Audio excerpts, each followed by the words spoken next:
bass.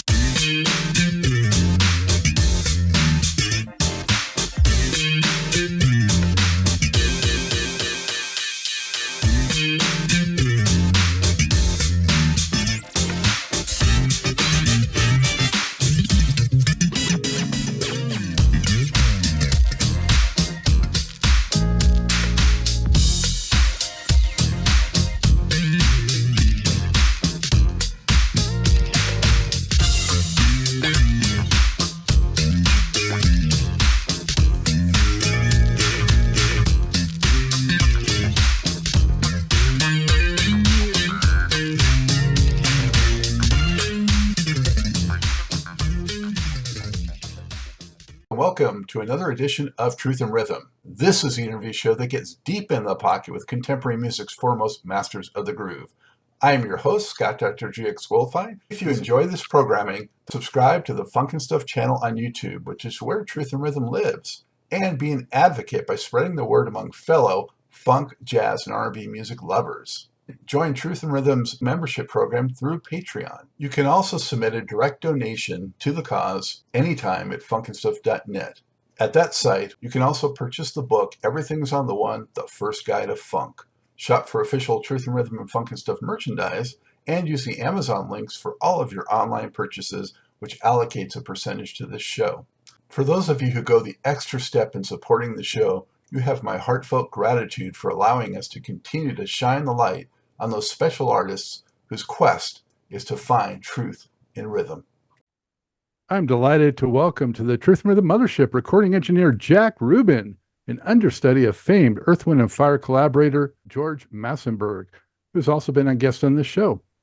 Rouben has worked behind the studio console on dozens of renowned soul and funk projects, including works by Earth, Wind & Fire and associated artists, as well as Peaches and Herb, Gloria Gaynor, The Gap Band, Aretha Franklin, Lionel Richie, Chaka Khan, Yarbrough Peoples, Switch, Shadow, Enchantment, Howard Hewitt, Dynasty, Cheryl Lynn, Celine Dion, Diana Ross, Kenny Loggins, and Ronnie Laws. Of course, many of those have been on the show, and we're so lucky to have Jack to tell us more about it. He's also mixed several movie scores with keyboardist composer John Barnes. Jack, how are you? I'm well, thank you. Thanks for having me on. My pleasure. So it looks like you're at home. Whereabouts are you in the country? In North Hollywood. Okay, so that's close to my old stomping grounds. I'm Los Angeles native. I don't know if you've heard that on the show, but yes, that's what I represent. So, yeah. And are you from there originally, or? I'm from the Bay Area originally. I grew up in Oakland, and did all my schooling there. Graduated from college there in the Bay Area, and then came to LA in the late 70s and began my career. If you went to a lot of shows, we no doubt probably were in the same audience at one time or another. So I went to so many concerts out there. Tell me how you got into sound and audio and your love for music. Okay. When I was a kid, I had a close family friend who played piano. He would play this sonata by Beethoven, Pathétique, the second movement, and I fell in love with that piece. And I asked my mom if I could take piano lessons to learn. So I started playing piano at the age of about 10, and became pretty proficient at it, and enjoyed it, and enjoyed playing Beethoven. And then on the fateful night of February 9th, 1964, we were all huddled around the television watching what we did every Sunday night, the Ed Sullivan Show, and there were the Beatles. That changed everything. Told myself, I want to do that. So, and all my friends said the same thing. So within a couple of months, we all formed bands, and I started to play the drums. And we formed rock bands and played in bands throughout high school, just casually at frat parties and things like that. But I had love for music. Being from the Bay Area, we had this venue called the Fillmore Auditorium, and the concert promoter, Bill Graham, would bring in all these amazing acts from England, including Jimi Hendrix and The Who and Cream and Led Zeppelin. And so I would be there every weekend seeing these amazing bands. And my instincts, I had instincts, as far as what I would have done differently in the balances of listening to concerts. Oh, this needs a little bit this, more bass, more this.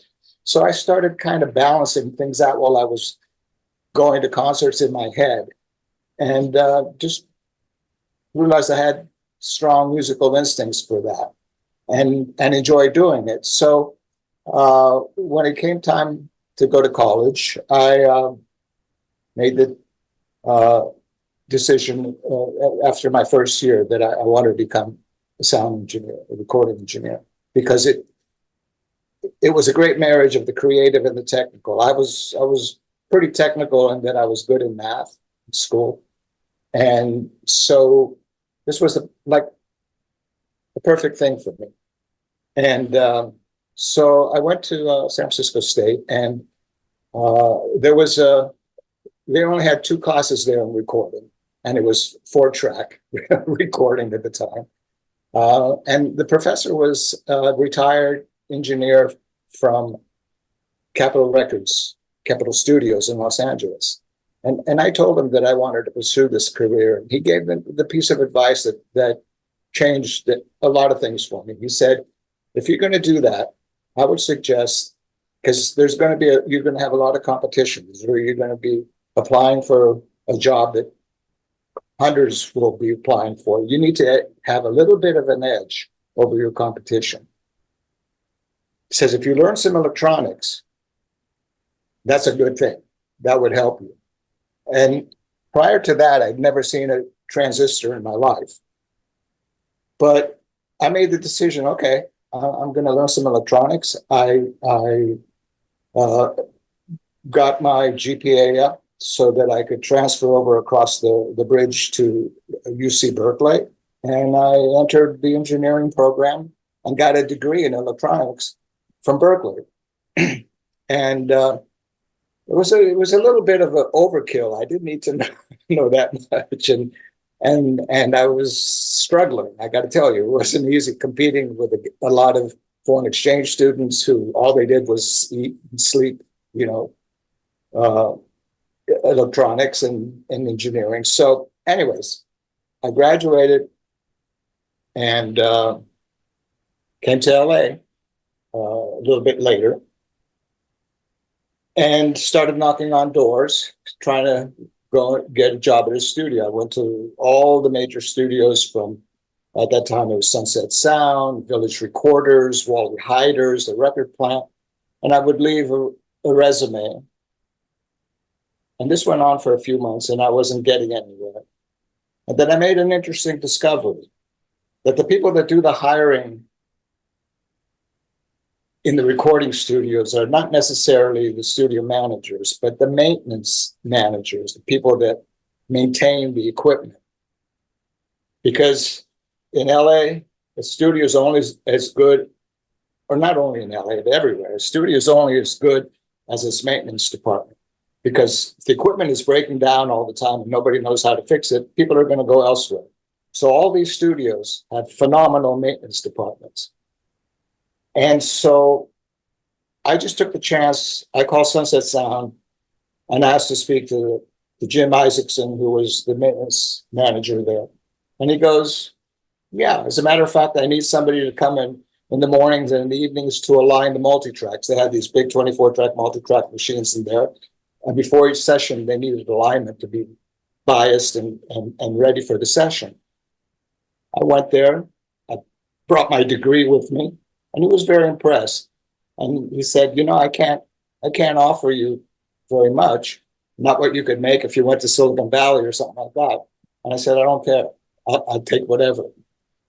And see, he hired me. And that's how I got my first job at Sunset Sound, a legendary studio from being in the street. A week later, I was in the studio with Elton John, and in the control room, and it was just kind of like a dream. What year did you get hired there, Jack? In 1976, and one fateful day, they told me, "Okay, today you're going to be working with George Massenburg. He's coming in to." He was basically coming in to audition the studio. And when I was living in the Bay Area, I loved Earth, Wind and Fire. I had my own mixtapes that I would put in the cassette in the car and look at the back of the albums. And I knew the name George Massenburg. And so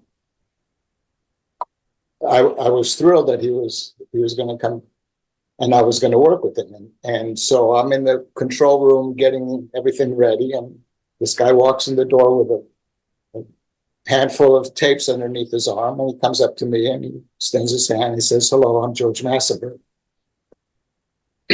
And that began a working relationship and a friendship that just was the beginning of my technical education in audio. And George was impressed that I had technical background, and so he liked the studio, and he ended up, booking some sessions there. And he was quite meticulous. He asked them that he told them that he would work there if they swapped out all the transformers in the console, which means every channel, 40 channels. He wanted them to put in a different transformer. He was that meticulous. And I thought, wow, that's pretty bold, but they did. And he started booking the studio, and he brought in Earth, Wind and Fire, the Emotions. The reason the Earth, Wind and Fire primarily worked out of a place called Hollywood Sound, which George liked working there because of their echo chambers. They had really pristine echo chambers, sounded phenomenal. But it was a smaller studio, and it couldn't accommodate like the big string sessions or horn sessions and things like that. So that's why they came to Sunset. And he was also hired to produce this artist, this young bluesy rock singing artist called Valerie Carter, who was managed by the same management company that managed Earth, Wind and Fire. And so he brought that project to Sunset, and I worked with him on the entirety of that project. And so the more we worked to get, the closer we became. I mean, I idolized the guy because unless you worked and sat next to him for a period of days or weeks or months, you don't have a grasp of the depth of his knowledge. This guy is really, he's almost like a fictional character. He's an ideal man in that he's not only a tech guy, because if he was a technical bozo, he would still be one of the greatest mixers on the planet, because what he heard in his head and was able to make come out of the speakers was breathtaking, and is breathtaking. So anyways, a year went by with us doing off and on. He brought in Little Feat and some other projects. And then he came to me and he said, you know, we're going to begin a new Earth, Wind and Fire album, but we're not going to do it at Sunset. We're going to do it at Hollywood Sound. He says, do you want to come with me? He said, I would like you to assist me. Which was the biggest compliment I've ever received in my whole career, when you have George Massenburg ask you to work with him. And I was torn because, you know, I was working at one of the best studios in the world, but yet the greatest engineer in the world was asking. It was like Einstein asking you, come work with me. So I left Sunset and I went with George. And we did 3 projects together during that time. It was Earth, Wind and Fire All in All album, the Emotions Rejoice album, and Denise Williams. And every day I would learn more and I would learn more because having been at Sunset, I worked with a lot of great engineers. A lot of great engineers came through those gates, brilliant engineers. But everything George did, and I don't want to make this whole thing on George, but it was based on science. He had a scientific reason for placing a microphone in a certain position. Everything was backed with science. And his whole reason for living was to make everything sound as transparent as possible, as if you were standing next to the musician, listening to him play.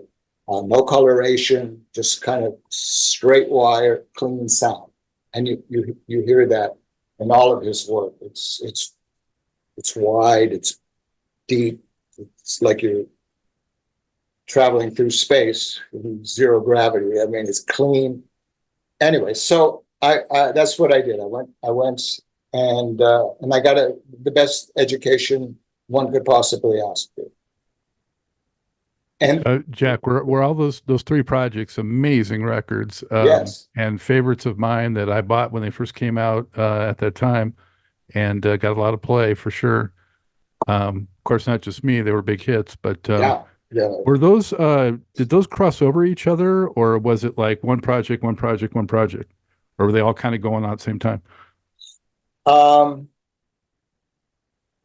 No, they were going individual. I remember Earth, the All in All album was done on its own, and the Emotions may have been done before that. I mean, this was a long time ago. I'm having trouble kind of connecting all the dots, but I know the All in All album was done on its own. The others may have crossed over a little bit, and but yeah, Maurice White. What can you say? That's a master class in putting a groove together. Another great, lesson, just watching him work. Did you get to observe, Jack, much how Maurice and George would interact? Yes.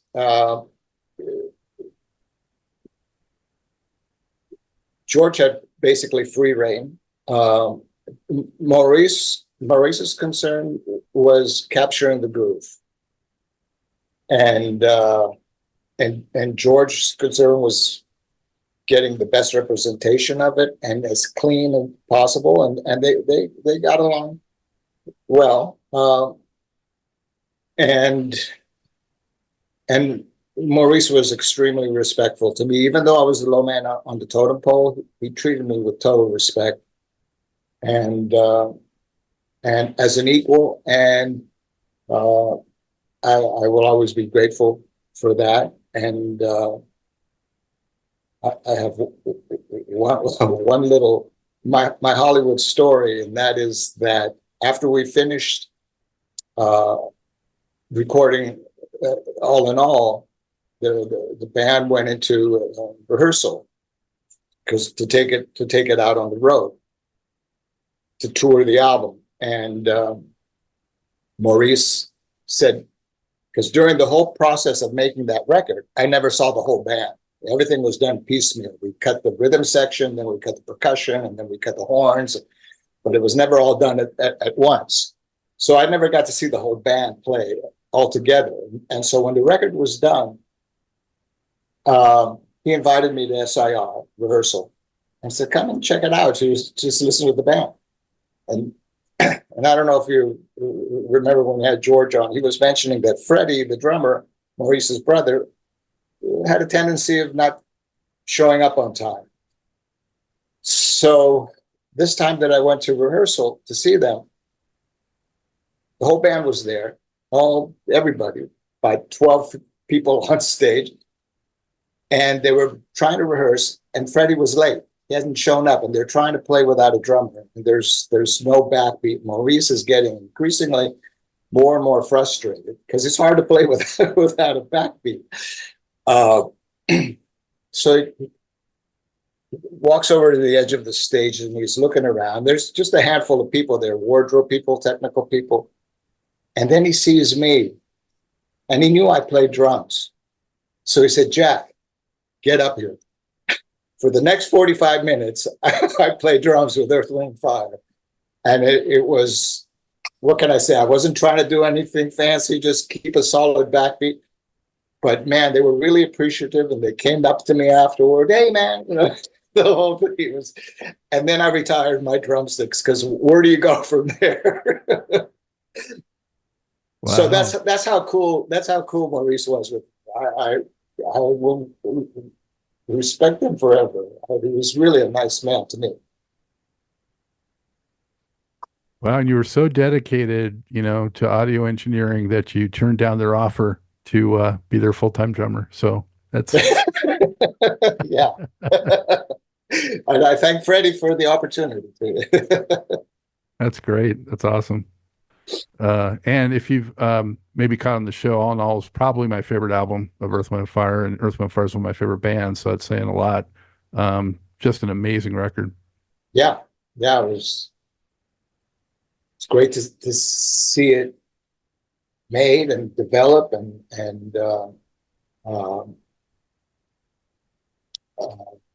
even when it came around time to pick a single, they were debating between Fantasy and, help me here, what was the other? Serpentine Fire? Serpentine Fire. And they were going around the room asking everybody which they thought would be the best first single. And he asked me, he said, what do you think, Jack? And I go, Fantasy. And they ended up going with Serpentine Fire. Well, maybe, Fantasy was a bigger crossover hit, I think. Yeah. And in case you didn't know, you probably did. Maurice is playing drums on Fantasy. That's not Freddie, because it was more of Maurice comes from the jazz drumming background, so this was more in his groove. So that's him on drums. Were you ever in the studio when Philip Bailey laid down his falsettos? The vocals were closed session. I never got to really sit in on the vocals. It was basically George, Maurice, and whoever the vocals, and everybody else had to leave the room. And so, no, I wasn't around for that. But I know how it was done as far as what mics they used and all that. What about actually? Well, I was going to say, what about in the post production? How much did you get to see how George kind of would layer it and bring it together and that kind of thing? Oh yeah, I would definitely watch him mix. And one of the biggest things I took from George was this a no compromise approach to audio and to his work, and that we were limited to 24 tracks at that time. That was the technology. And with all the layers that you're hearing on these records, the vocals, the horns, you eventually run out of tracks. And track management was something that had to be learned. And a lot of engineers would take like 3 or 4 vocals that they had pieces of and comp them to one track, so that you would go down a generation. And George never did that. It was something that was not acceptable to him to go down a generation. So he kept everything first generation to be as clean and as precise as it could be. And that really impressed me, because he could have very easily just put everything on one track and made his life easier. I noticed that on the Valerie Carter album that he did. He had 4, like I was saying, 4 tracks of vocals, and he refused to bounce them down. He just took the parts that he needed and kept everything first generation.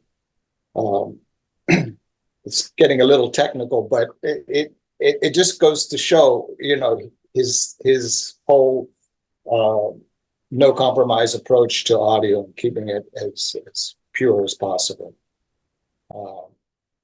So how did you transition or move, kind of get your independence or your wings from that situation? So we finished the All in All album, and we finished the other projects, and then Maurice decides that he wants to have his own facility, and they were going to take over this complex in West LA called the Complex, build studios, build production rooms, rehearsal halls, and everything. And so everything stopped while they were doing that. They were building brand new studios, and so I was out of work, and I was debating, do I want to go back to Sunset Sound, because they probably would have hired me back at Sunset Sound. Tutti Camarati, the owner, liked me, and he was sorry that I left, and I'm sure that they would have taken me back. But it's like, after you work for George, there's nowhere to go, really.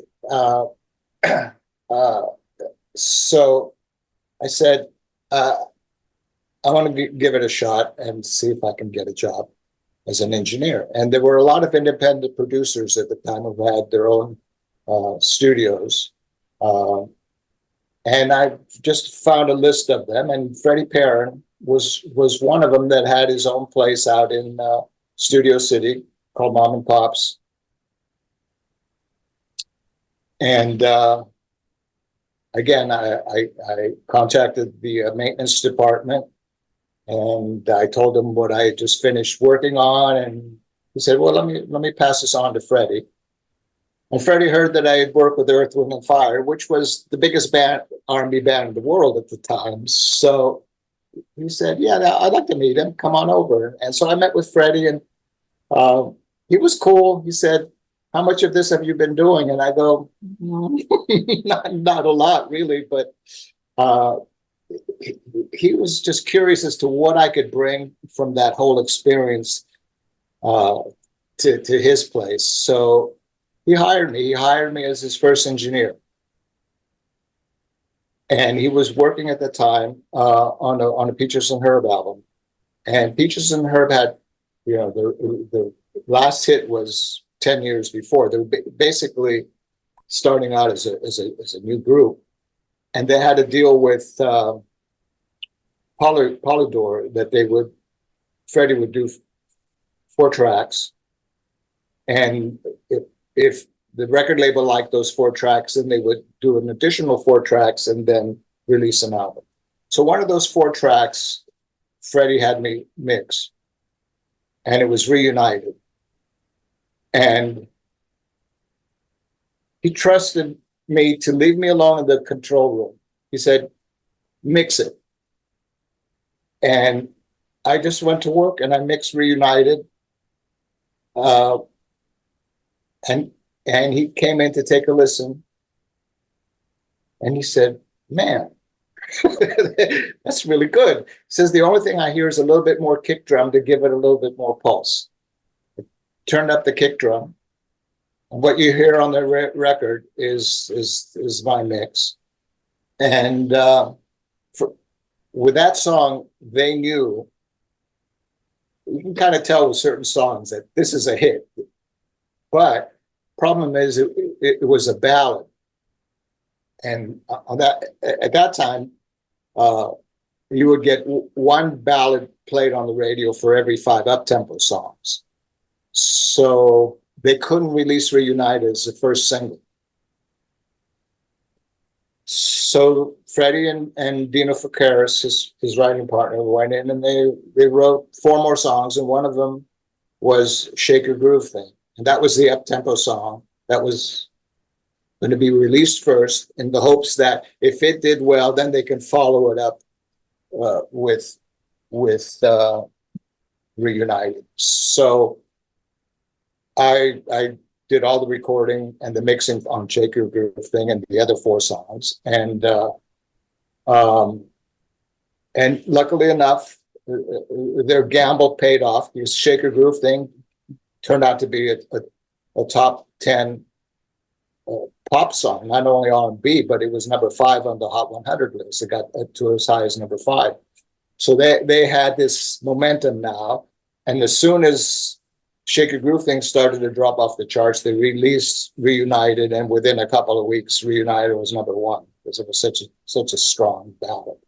So, how'd you feel when you saw the success of that and you were part of it?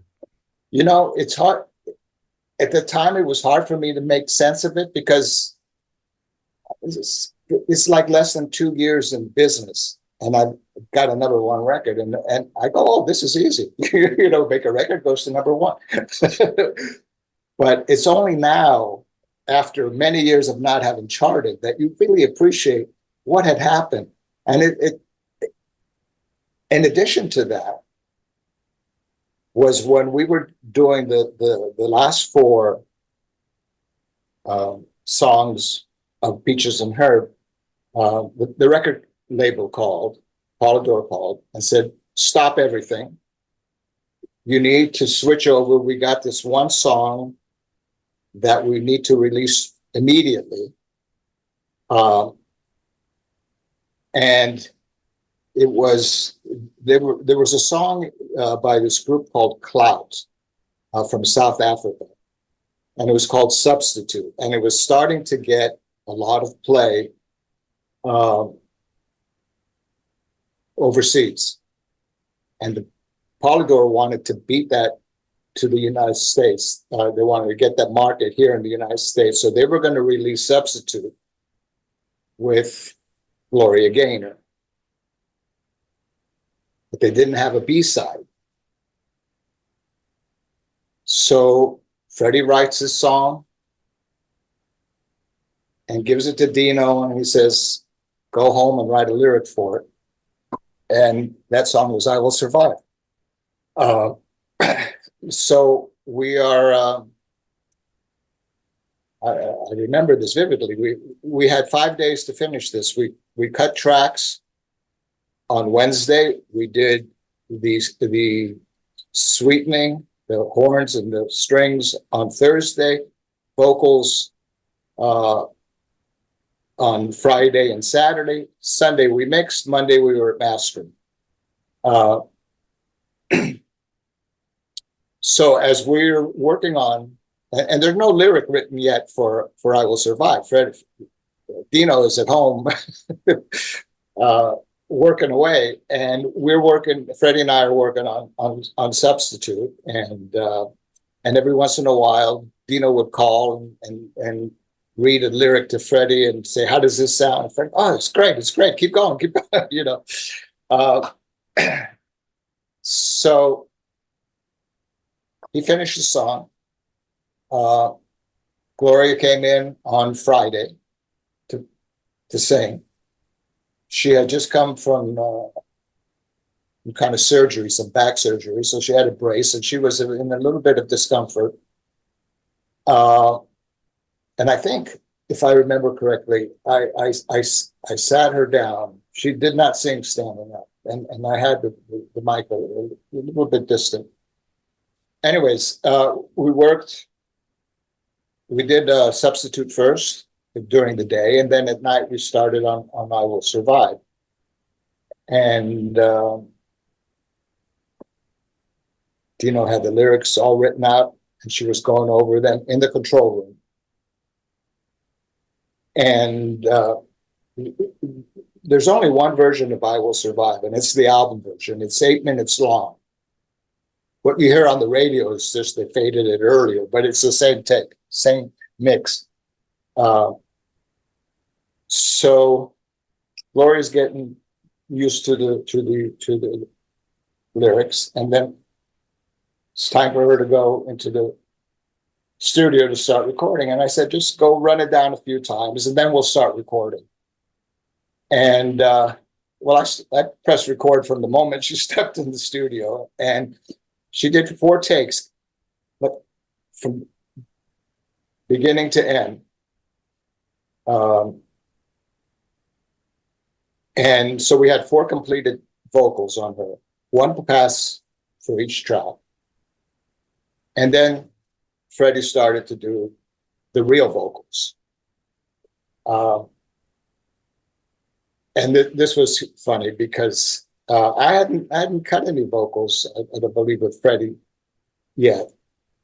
And so he asked me, because my job was to run the tape recorder, set up the mic and do the punching in with the remote. And he says, do you mind if I run the remote myself, because I could work faster that way? And I found it humorous that he asked me, because he's the boss, he could do whatever he wants. But he was polite enough to ask me, and I said, yes, of course. So he took the remote and he started doing the vocal production of I Will Survive. And he turned the monitors down real soft. And there was this was a master class from Freddie in vocal production, because you can really hear pitch better at low volumes. And so I just basically sat back and watched him work. And there were basically like 3 criteria that all had to fit: pitch, timing, and performance. If it was a little pitchy, he said, no, we need to do it again. No, this was a little rush. No, this felt a little tired. So it was like over and over until he was happy with it. So what we finished that night was the first 2 verses and the first 2 choruses. And then there were still 4 minutes left of the song to complete. So she was going to come back the next day and finish her vocal. And that was Saturday morning. She calls and she says, I can't come in. I feel terrible. I'm in a lot of pain. You're going to go with what you have. And so we basically had 4 minutes of a produced vocal and 4 minutes the back end of single pass vocal. And we listened to all of the 4 tracks that we recorded earlier, and we ended up going with the last one. So what you hear on the album, The first 4 minutes are the produced vocal, and the last 4 minutes is one continuous take from there to the end of the song, and it worked. I mean, it wasn't as precise as the first half of the song, but the feel was great. I mean, it was. We were all scratching our heads going, this is the B-side? What the heck is going on here? You know, because it was so powerful. And the arrangement that Dave Blumberg did was just one of the great string and horn arrangements of all time. It's stunning. So then, you know, they released it immediately. And the A-side, Substitute, didn't really have much success. It didn't really do well on the charts, but the clubs in New York picked up on I Will Survive.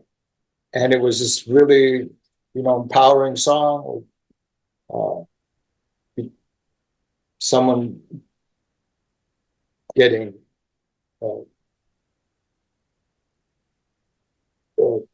whatever, jilted or whatever, and how she came back from it. Anyways, the clubs in New York started playing it like crazy, and then radio picked it up. And when radio picked it up, within 2 or 3 weeks, it was number one. So we have on 1 week, and I kept the Billboard magazine for that. We have the number one record, the number 5 record, and the number 15 record on Billboard Hot 100.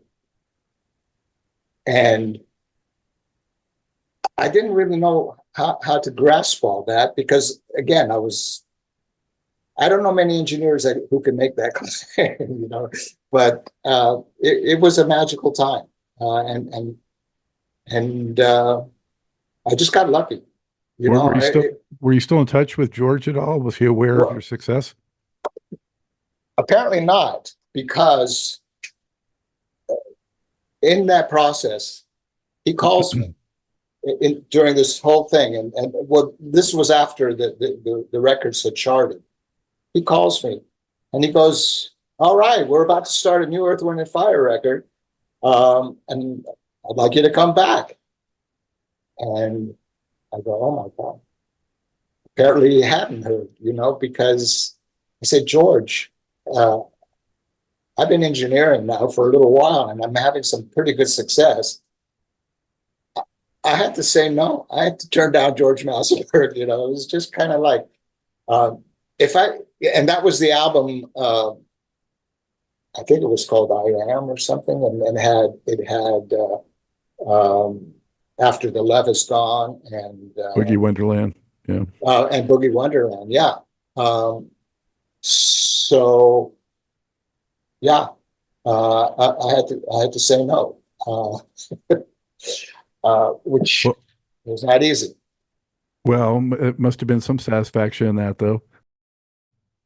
There's much more to this great Truth and Rhythm interview. Just continue on to the next part of the episode. Also, be sure to subscribe to this channel. If you've already done so, please share it with friends. And become a member by joining Truth and Rhythm on Patreon, or consider donating at funkinstuff.net. Thank you very much.